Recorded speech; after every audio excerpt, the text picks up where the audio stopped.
चलिए, अब हम जो नेक्स्ट कॉन्सेप्ट की बात करने जा रहे हैं, that's a very good and technical concept of fundamentals of partnership. Be careful and listen my each and every word very carefully, please.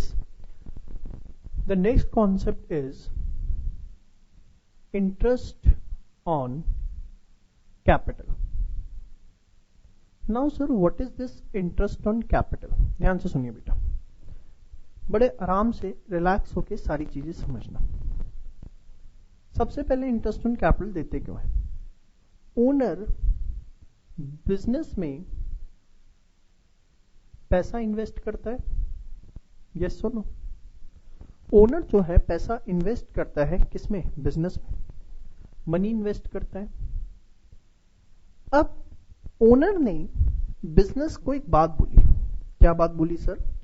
Owner ने बिजनेस को बोला कि भाई एक बात बता, ये जो मैंने पैसे इन्वेस्ट किए हैं, अगर मैं इस पैसे को बैंक में इन्वेस्ट कर देता तो उसपे मुझे इंटरेस्ट मिलता, और वो इंटरेस्ट मिलता एक स्पेसिफिक रेट से वो मिलता 8% से, मुझे ब्याज मिलता.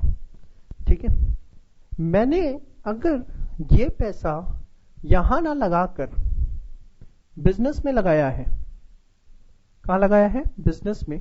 तो बिजनेस तू भी मुझे ब्याज दे, क्योंकि ये पैसा अगर मैं बैंक में रखता तो बैंक मुझे इंटरेस्ट देता. ठीक है, तो owner demanded interest from business, और उसने अपने ग्राउंड क्या दिए कि ये पैसा अगर मैं बैंक में रखता तो मुझे वहां से भी तो ब्याज मिलता. तो बिजनेस ने कहा क्या टू ओनर कि सर बैंक आपको इंटरेस्ट देता, मैं उसके बदले में आपको प्रॉफिट्स दे रहा हूं, तो आप मेरे से इंटरेस्ट अलग से क्यों मांग रहे हो? बिजनेस ने क्या रिप्लाई दिया? That profits are provided against investment as bank is providing interest. ठीक है, बिजनेस ने भी सही बोला बेटा, गलत क्या बोला? बिजनेस भी अपनी जगह ठीक है कि अगर बैंक आपको इंटरेस्ट देता तो मैं प्रॉफिट्स दे रहा हूं. आप उसमें क्या सोच रहे हो? आप मेरे से अलग से इंटरेस्ट कैसे मांग सकते हो? ओनर ने बड़ा अच्छा जवाब दिया, बड़ा अच्छा जवाब दिया. ओनर ने बोला profit is premium for risk taking. Profit जो है प्रीमियम है रिस्क टेकिंग का. अगर ओनर इस पैसे को बैंक में रखता तो किसी भी तरीके का कोई भी रिस्क इन्वॉल्व नहीं था, वो पैसा 100% सेफ था. बट जब वो पैसा उसने बिजनेस में लगाया तो वहां पर रिस्क है कि हो सकता है प्रॉफिट्स हो जाए और हो सकता है लॉसेस हो जाए और सारा पैसा डूब जाए. तो ओनर ने बिजनेस को क्या बोला कि बेटा जो तू मुझे प्रॉफिट्स दे रहा है ना, वो तो मुझे इसलिए दे रहा है क्योंकि मैंने क्या लिया है? रिस्क. क्या लिया है? रिस्क. बैंक से मैं प्रॉफिट नहीं मांगता, मैं बैंक से सिर्फ इंटरेस्ट मांगता, क्योंकि वहां पर मेरा पैसा 100% सेफ है. बिजनेस में तो मेरा पैसा 0% सेफ है. बिजनेस चुप. समझ गया ओनर की बात? क्या समझ गया? कि भैया मैं प्रॉफिट तो इसलिए दे रहा हूं क्योंकि बिजनेसमैन ने, ओनर ने पैसा लगा के रिस्क लिया है, इंटरेस्ट तो मुझे उसको देना ही पड़ेगा, क्योंकि वो तो उसकी एक तरह से अपॉर्चुनिटी कॉस्ट है कि वो पैसा बैंक की जगह इसमें लगा रहा है. और प्रॉफिट दे रहा हूं तो मैं उस पर कोई एहसान नहीं कर रहा. बिजनेस कोई एहसान नहीं कर रहा ओनर को प्रॉफिट देके, क्योंकि प्रॉफिट तो वो किसके लिए दे रहा है? रिस्क टेकिंग के लिए. So therefore interest is provided apart from profits.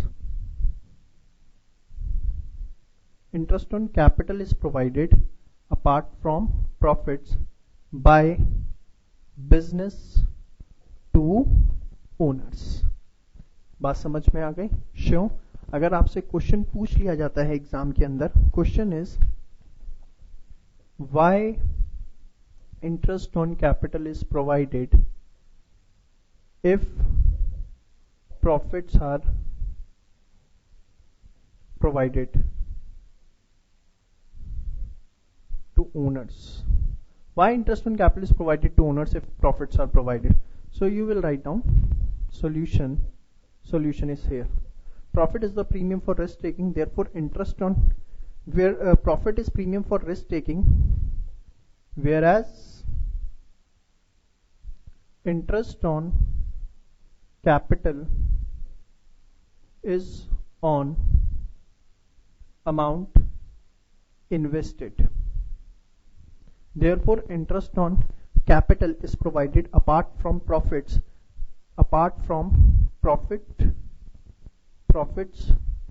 earned, apart from profits, proper answer बना लो आप इसका, अपार्ट फ्रॉम प्रॉफिट्स अर्न्ड। अगर ये क्वेश्चन आ गया तो क्या लिखोगे? Profit is premium for risk taking whereas interest on capital is provided on amount invested, therefore interest on capital is provided apart from profits earn. तो सबसे पहले आपको ये समझ में आ गया कि why we need to provide interest on capital to the partners और owners apart from the over and above the profits. चलिए अब हम ये कैलकुलेट कैसे करते हैं। सबसे पहले आप ये सारा नोट डाउन करिए फास्ट।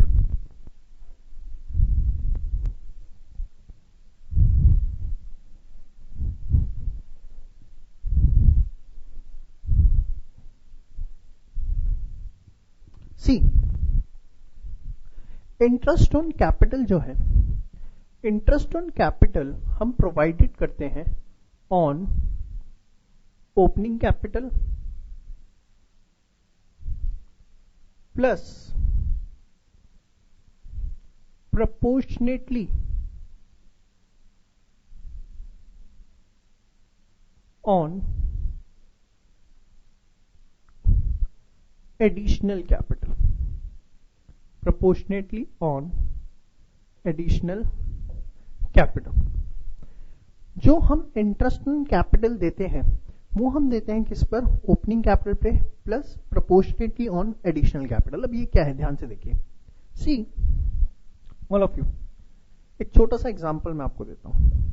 मैंने आपको बोला mister A has capital of rupees 3 lakh on 1st April 2016।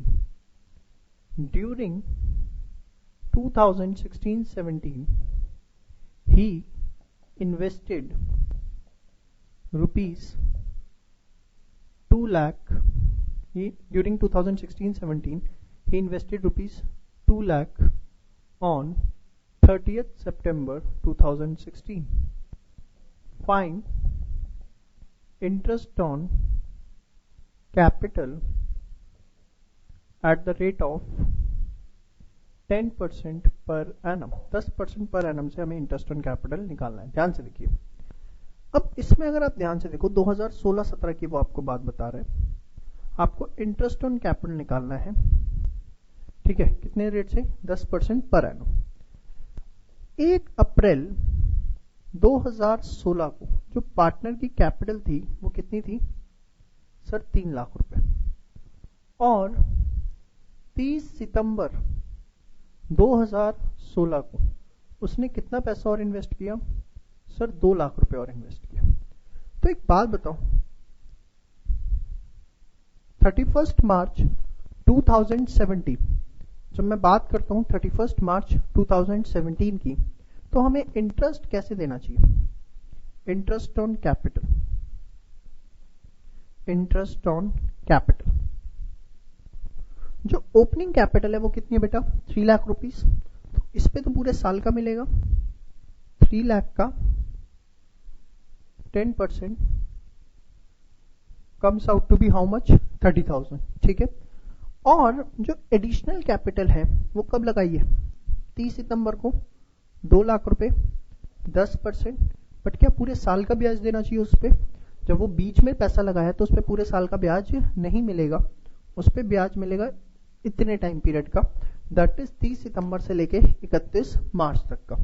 ये जो 2 लाख रुपए ब्याज मिलेगा ये कितने कब से कब तक का, 30 सितंबर से 31 मार्च, जो कि आपका 6 महीने का टाइम पीरियड आप देख सकते हैं। अक्टूबर, नवंबर, दिसंबर, जनवरी, फरवरी, मार्च, 6 महीने का। तो 6 महीने का इस पे आपको इंटरेस्ट मिलेगा 6/12। 6/12 इस पे आपका ब्याज बनता है 2, that comes out to be your 10,000। तो इंटरेस्ट ऑन कैपिटल कितना हो गया आपका 40,000 रुपीज। इंटरेस्ट ऑन कैपिटल कितना हो गया 40,000। तो फटाफट एक बार आप ये सारा का सारा नोट करिए, फिर हम आगे अपनी और डिस्कशन बढ़ाते हैं फास्ट। फटाफट नोट करिए इसे।